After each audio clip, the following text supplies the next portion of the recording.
नमस्कार दोस्तों, मैं गोल्डन सर आप सभी का हार्दिक अभिनंदन करता हूं। मेरा यूट्यूब चैनल गोल्डन सर है। अगर आप इस चैनल पर नए आते हैं तो लाल में लिखा हुआ सब्सक्राइब होगा, उसे टच कर दें और बेल आइकन होगा घंटा का निशान, उसे दबा दें ताकि जो भी हम वीडियो बनाएं आपको पहले मिले।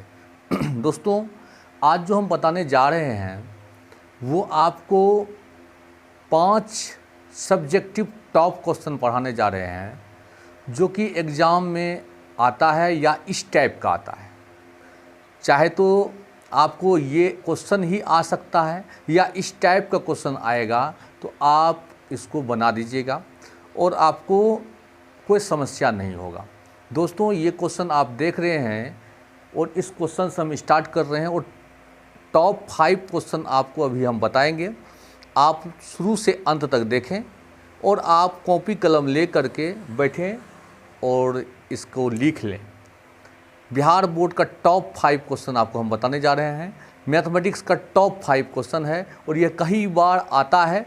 एक क्वेश्चन हम बता देंगे, उस पर आपको सवाल भी दे देंगे और आप उसे बना लीजिएगा। ठीक है दोस्तों, उससे आपको प्रैक्टिस हो जाएगा। जैसे दिया हुआ है सदिश यानी वेक्टर 3i - 4j + 12k की दिक्कोज्या निकालो। कई बार ऑब्जेक्टिव में भी पूछता है, तो ऑब्जेक्टिव में पूछता है तो अगर आप सब्जेक्टिव बनाने सीख जाइएगा तो ऑब्जेक्टिव आसानी से बन जाएगा और क्विकली बना लीजिएगा। ठीक है दोस्तों, तो सर्वप्रथम आपको दिया गया जो वेक्टर है उसे हम वेक्टर ए मान लेते हैं। लेट वेक्टर ए बराबर 3i - 4j + 12k। ठीक है दोस्तों, इसका दिक्कोज्या निकालना है। तो दिक्कोज्या निकालने से पहले इस जो वेक्टर दिया हुआ है उसका हमको मापांक निकालना पड़ेगा। तो मापांक निकालेंगे तो मापांक निकलता कैसे है दोस्तों, ध्यान दीजिएगा।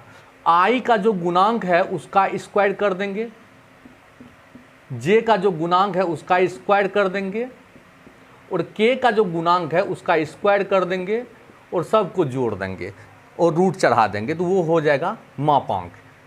ठीक है, i का गुणांक जो होता है उसे हम x बोलते हैं, x स्क्वायर, प्लस j का गुणांक जो होता है उसे y बोलते हैं, y स्क्वायर, और k का गुणांक को z बोलते हैं, z square. Root under x square plus y square plus z square को हम लोग मापांक बोलते हैं। ठीक है दोस्तों, तो यहाँ पर मापांक जो निकालेंगे 3 का स्क्वायर - 4 का स्क्वायर और प्लस में 12 का स्क्वायर। तो अब इसको अगर हम तोड़ देंगे तो क्या आएगा, 3 का स्क्वायर हो जाएगा 9, -4 का स्क्वायर तो माइनस माइनस हो जाएगा प्लस, यानी हो जाएगा 16, और 12 का स्क्वायर हो जाएगा 144। इसको जब सबको जोड़ दीजिएगा तो आएगा रूट 169, जिसका वर्गमूल आएगा 13। ठीक है दोस्तों, आप इसका मापांक निकालने सीख गए। अगर मान लीजिए ऑब्जेक्टिव में मापांक पूछ देगा तो ऐसे ही निकाल लेना है।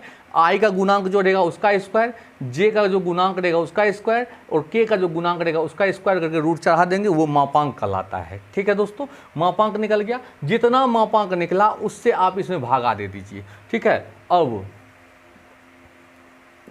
इस सब में भागा देंगे तो क्या होगा, उसे हम लोग कैप ए कहते हैं। क्या कहते हैं, कैप ए। कैप ए का फॉर्मूला होता है दोस्तों वेक्टर ए बटे मोड ए। कैप ए बोलते हैं यूनिट वेक्टर को। अगर आपको यूनिट वेक्टर निकालने बोलेगा एकांक सदिश के निकालने के लिए तो कैप ए का फॉर्मूला हो जाएगा वेक्टर ए बटे मोड ए, मतलब मापांक। ये जो मापांक निकला है इसे हम लोग मोड ए कहते हैं। इसे क्या कहते हैं, मोड ए कहते हैं। वेक्टर ए आपको जो दिया हुआ है वो लिख लीजिए, 3i - 4j + 12k बटे मापांक जो है आपको कितना है, 13। ठीक है दोस्तों, अब 13 से सब में हम अलग अलग भागा दे देते हैं तो क्या आएगा बोलिए, कैप ए बराबर अगर आपको दिक्कत होता तो पहले ये लिख लीजिए। ठीक है, लिख लिए, इसको मिटा देते हैं इस क्वेश्चन को।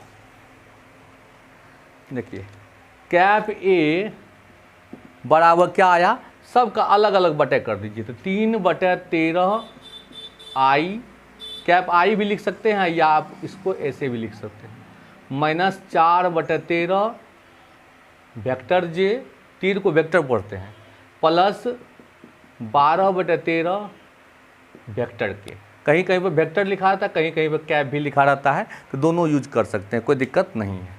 ठीक है, तो ये निकल गया यूनिट वेक्टर। जो निकाले हैं वो क्या निकल गया, यूनिट वेक्टर निकला। अब यूनिट वेक्टर में आई, जे और के का जो गुणांक होता है दोस्तों, वही कहलाता है डायरेक्शन कोसाइन। इसलिए डायरेक्शन कोसाइन, जिसको हिंदी में हम लोग बोलते हैं दिक् कोज्या, दिक् कोज्या, या बोला जाता है एल बराबर कॉस अल्फा बराबर जो आई का गुणांक है उसे। कोज्या मतलब हुआ कुछ जो सदिश दिया हुआ है वो एक्स अक्ष के साथ कितना कोण बना रहा है, कोसाइन के रूप में लिखेंगे। एम बराबर हो जाएगा जे का जो गुणांक है -4/13, या इसे हम कॉस बीटा भी कहते हैं। यही है डायरेक्शन कोसाइन। एन से इसको सूचित करते हैं 12/13 कॉस गामा, इतना रूप में लिख देना है, आंसर हो जाएगा। डायरेक्शन कोसाइन हो गया 3/13, -4/13 और 12/13। डायरेक्शन कोसाइन को cos alpha, cos beta, cos gamma से या LMN से सूचित किया जाता है। तो ये आपका क्वेश्चन सॉल्व हो गया। तो सीधा सीधी इतना समझिए, अगर इसको हम शॉर्ट ट्रिक में बताएंगे तो मापांक निकाल करके भागा दे दीजिएगा और IJK का जो गुणांक होगा दोस्तों वो लिख देना है। ठीक है, नहीं समझ में आया? एक और क्वेश्चन इसी पर दे देते हैं, देखिए तुरंत समझ में आ जाएगा। जैसे देखिए एक शॉर्ट ट्रिक से बताते हैं। जैसे मान लीजिए सदिश है आपको 2i + 3j - 2k, इस रूप में भी लिख सकते हैं या वेक्टर के तीर के रूप में भी लिख सकते हैं, और इसका हमको निकालना है डायरेक्शन कोसाइन। तो आप इसको वेक्टर a बराबर मान लीजिए। पहले हम क्या निकालेंगे, मापांक निकालेंगे। तो मापांक निकालेंगे तो मापांक निकालने का फॉर्मूला क्या होता है, √अंडर i का गुणांक जो है उसका स्क्वायर, j का जो गुणांक है उसका स्क्वायर, 3 का स्क्वायर 9 हो जाएगा, और k का गुणांक जो है -2 का स्क्वायर यानी 4 हो जाएगा। अब सबको जोड़ दीजिए, 4 4 8, 8 और 9 √17, और √17 तो वर्गमूल आपको दशमलव में आएगा, तो रूट में ही रहने देना है। अब √17 से सब में भागा जो देंगे वो निकलेगा कैप a। कैप a का फॉर्मूला होता है वेक्टर a बटे मोड a। तो क्या होगा, 2i cap + 3j cap -2k cap अब बटे में √17, सबका अलग अलग बटा कर देंगे। 2/√17i cap, 3/√17j cap -2/√17k cap. तो ये जो आप देख रहे हैं ये निकला है यूनिट वेक्टर, यानी कैप a निकला है, और इसका IJK का गुणांक जो होता है दोस्तों वही कहलाता है डायरेक्शन कोसाइन। इसलिए डायरेक्शन कोसाइन बोलिए या दिक् कोज्या बोलिए, डायरेक्शन कोसाइन क्या हो जाएगा, 2/√17 कोमा 3/√17 कोमा -2/√17, ये आंसर हो गया। डायरेक्शन कोसाइन निकालने सीखे। इस पर एक और सवाल आपको देते हैं, वो बना के दिखाइए।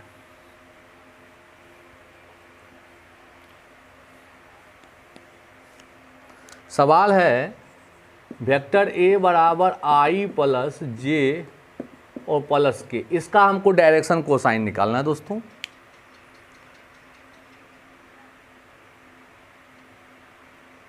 इसका डायरेक्शन कोसाइन निकालना है तो पहले हम क्या करेंगे, इसका मापांक निकालेंगे। तो i का गुणांक जो है उसका स्क्वायर कीजिए, तो i गुणांक नहीं कुछ है तो 1 है, 1 के स्क्वायर।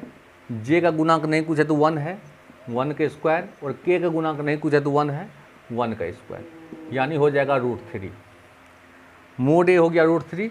अब हमको निकालना कैप a, और कैप a का फॉर्मूला होता है वेक्टर a बटे मोड a, और वेक्टर a आपको दिया हुआ है i cap, j cap, k cap बटे √3। √3 से सब में भागा देंगे तो a कैप हो जाएगा, यहाँ पर नहीं कुछ है तो 1 है, 1/√3 i cap, 1/√3 j cap, 1/√3 k cap. इसलिए डायरेक्शन कोसाइन जिसे दिक् कोज्या कहते हैं, डायरेक्शन कोसाइन क्या हो जाएगा, 1/√3 कोमा 1/√3, 1/√3 आंसर। ठीक है दोस्तों, तो डायरेक्शन कोसाइन, उम्मीद है कन्फ्यूजन नहीं होगा, मिटा देते हैं इसको। ठीक, नेक्स्ट क्वेश्चन आते हैं और उसका आनंद लेते हैं। यहाँ सवाल देख लीजिए, इंटीग्रेशन है 0 से π/4 tan² x dx है। इसे जो हम सॉल्व करेंगे तो tan² x का इंटीग्रेशन नहीं जानते हैं, tan² x को हम चेंज कर देंगे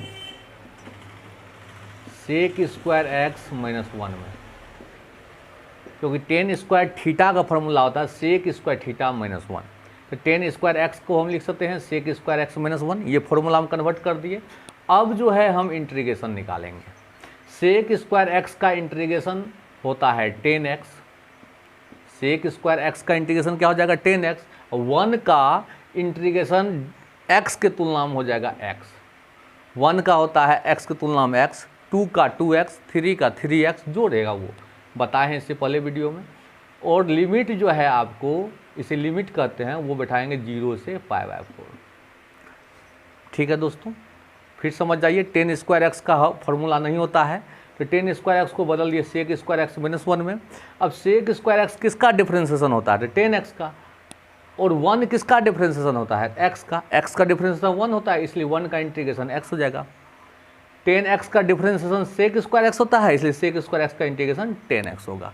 और tan² x किसी का डिफ्रेंसिएशन होता नहीं है, इसलिए इसको हम इस प्रकार से लिख दिए, tan² x को ऐसे बदल दिए और इस प्रकार से तोड़ दिए। अब देखिए लिमिट बिठाना पड़ेगा, पहले अपर लिमिट बिठाएंगे और घटा दे करके लोअर लिमिट बिठाएंगे। तो अपर लिमिट बिठाएंगे तो क्या लिखेंगे, tan x की जगह बिठाएंगे tan π/4, घटा x की जगह यहाँ भी बिठाएंगे π/4, घटा दे करके, ये अपर लिमिट कहलाता है, घटा दे करके लोअर लिमिट बिठाएंगे जहाँ जहाँ x है, क्या लिखेंगे tan 0 घटा में 0। ठीक है दोस्तों, तो अब देखिए tan π/4 यानी tan 45 डिग्री क्या होता है, 1 होता है, घटा में π/4, घटा tan 0 का मान होता है 0, 0 घटा 0, तो इसको आंसर हो गया इसका 1 - π/4 आंसर। लिख लीजिए दोस्तों, अच्छा क्वेश्चन था। ठीक है, लिख लिए। देखिए सवाल नंबर 3 है, y बराबर sec10√x और फाइंड करना हमको dy/dx। अच्छा क्वेश्चन है, ये सब क्वेश्चन 2 मार्क्स में पूछता है, ध्यान से देखें। y बराबर sec10√x और फाइंड करना हमको dy/dx। तो दोस्तों पहले हम इसको लिखेंगे इस रूप में, dy/dx d sec10√x, पहले हम सेक को तोड़ेंगे इसलिए d लगाए इसमें, फिर सेक को तोड़ने के बाद हम तोड़ेंगे tan को, तो tan में d लगाएंगे, d tan√x, फिर tan को तोड़ने के बाद √x को तोड़ेंगे तो d√x, और फिर √x को तोड़ने के बाद x को तोड़ेंगे, तो इसलिए हम लिखेंगे dx और पूरे के बटा dx। समझ में आया दोस्तों? फिर समझिए, पहले हम सेक को तोड़ेंगे, जैसा है लिख दिए, फिर सेक को ढक लीजिए tan√x, फिर tan को ढकिए √x, फिर रूट को ढकिए x। अब जैसा फॉर्मूला होता है, देखिए सेक ये है थीटा, तो सेक थीटा का डिफरेंशिएशन क्या होता है, सेक थीटा का डिफरेंशिएशन होता है sec theta into tan theta. तो सेक थीटा की जगह पर जो है वो लिखिए सेक थीटा इंटू में tan थीटा, तो थीटा की जगह जो है वो लिख दीजिए। सेक ये है थीटा, सेक थीटा का डिफरेंशिएशन सेक थीटा इंटू में tan थीटा, थीटा के स्थान पर जो है वो लिख दिए। अब देखिए फिर tan ये है थीटा, तो tan थीटा का डिफरेंशिएशन क्या होता है sec² थीटा, तो √x, sec² √x, थीटा की जगह जो है वो लिख दिए। अब फिर √x का डिफरेंशिएशन क्या होता है, तो 1/2 √x का क्या होता है 1/2 और x का डिफरेंशिएशन 1 होता है।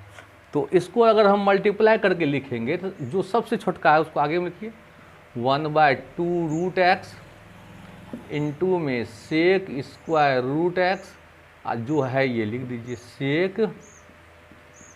sec10√x इंटू में tan √x। ये आंसर हो गया। आपको जो है ये 2 मार्क्स में पूछता है, ध्यान से देख लीजिए, लिख लीजिए इसको। क्वेश्चन नंबर 4 आइए। क्वेश्चन नंबर 4 देखिए दोस्तों, अवकल समीकरण यानी differential equation dy by D x बराबर 1 + y² बटे 1 + x² का व्यापक हल क्या होगा। दोस्तों बहुत ही इंपॉर्टेंट क्वेश्चन है, ये डिफरेंशियल इक्वेशन का क्वेश्चन है और इसे आप समझ जाइएगा आसानी से। देखिए दोस्तों, तो सर्वप्रथम आपको जो दिया हुआ है सवाल वो लिखिए, dy बाई डी एक्स बराबर 1 + y² बटे 1 + x²। अब इसमें जो है y वाला को एक तरफ कर दीजिए और x वाला को एक तरफ कर दीजिए। देखिए यहाँ dx है, भागा में इधर गुना कर दीजिए, y वाला ऊपर है, इसको नीचे कर दीजिए। तो क्या होगा, या dy बटे 1 + y² बराबर dx बटे 1 + x²। ये ऊपर वाला के नीचे कर दिए, नीचे वाले के ऊपर, यानी x वाला एक साइड हो गया, वेरिएबल एक साइड और सेपरेबल एक साइड। ठीक है, y वाला एक साइड कर दिए और x वाला एक साइड कर दिए। अब ये जो है अब करीब करीब बनने को तैयार हो गया। ऐसा सवाल जब रहेगा तो y वाला को एक साइड कर देना और x वाला को एक साइड कर देना और दोनों तरफ समाकलन करना है। दोनों तरफ इंटीग्रेशन करने पर, दोनों तरफ समाकलन करने पर, समाकलन करने पर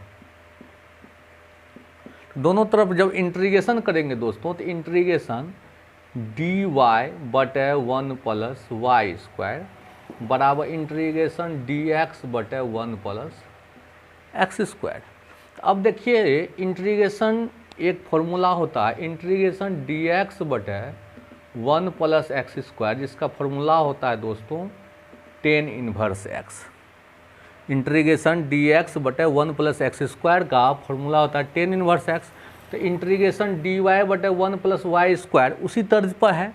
अगर ये x है तो यहाँ x बैठाए, अगर यहाँ y है तो क्या बैठाएंगे बोलिए, तो बैठाएंगे tan इनवर्स y। अब बराबर ये तो x वाला है, इसको आज बिठाएंगे tan इनवर्स x। और आप है ये कौन सा इंटीग्रेशन, तो ये इंडेफिनिट इंटीग्रेशन। क्यों, क्योंकि लिमिट नहीं लगा हुआ है तो इंडेफिनिट हुआ। और इंडेफिनिट इंटीग्रेशन जब भी तोड़ते हैं तो कांस्टेंट c या k जोड़ना पड़ता है। ये आंसर हो गया दोस्तों, इतना बना दीजिएगा, 2 मार्क्स मिल जाएगा। 2 मार्क्स का है ये, लिख लीजिए। ठीक है, नेक्स्ट क्वेश्चन आते हैं। देखिए क्वेश्चन नंबर 5 बहुत ही झकास क्वेश्चन है, मस्त क्वेश्चन है और इसको समझना है। गॉफ तथा फॉग ज्ञात करें, फंक्शन का सवाल है, बहुत सुंदर क्वेश्चन है। गॉफ तथा फॉग ज्ञात करें यदि f(x) आपको है 8x³ और gx जो है वो है आपको x⁻1/3। दोस्तों इतना सुंदर से इसको समझाएंगे आपको दिमाग में आ जाएगा। ठीक है, गॉफ तथा फॉग ज्ञात करना है और f(x) और gx आपको दिया हुआ है। तो सर्वप्रथम गॉफ का मीनिंग समझिए, GOF। गॉफ का मतलब होता है G, O फॉर ऑफ यानी ब्रैकेट और F मतलब f(x).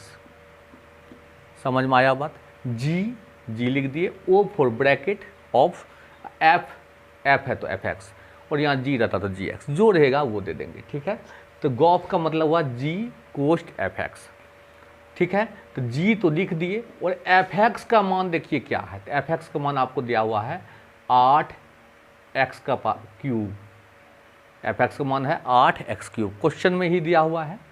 अब दोस्तों ध्यान से देखिए, ये G और ये G मिल गया, ध्यान से देखिएगा, ये G और ये G मिल गया।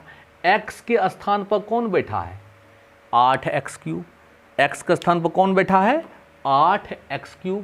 तो जहाँ देखिए ध्यान दीजिए, x के स्थान पर कौन बैठा 8x³, तो जहाँ x देखते हैं वहाँ हम बैठाएंगे 8x³।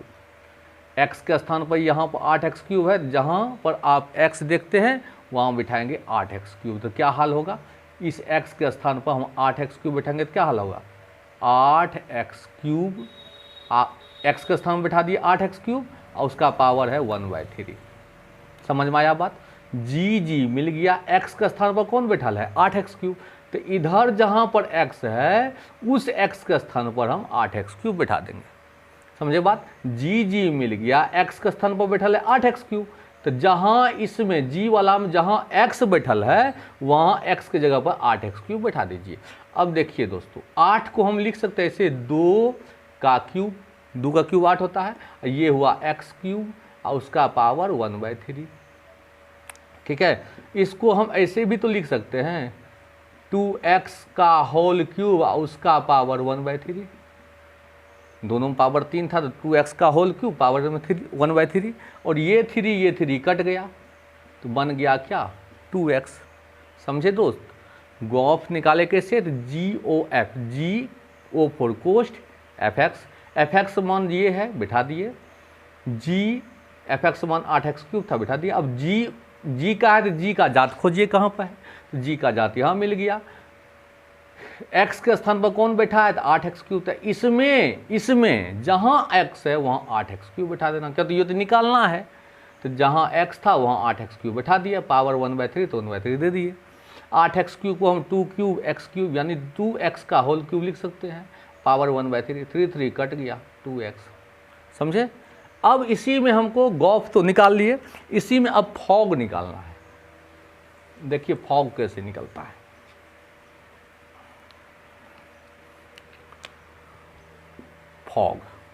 फॉग का मीनिंग समझाइए हमको। फॉग का मीनिंग होता है एफ कोस्ट GX। फॉग का meaning F O for cost GX। F GX का मान क्या है, x का पावर 1/3। GX का मान क्या है, x का पावर 1/3। अब देखिए f का जाति खोजिए, f और f मिला, f और f मिल गया तो x के स्थान पर कौन बैठा हुआ है, देखिए x का स्थान पर बैठा है x की पावर 1/3।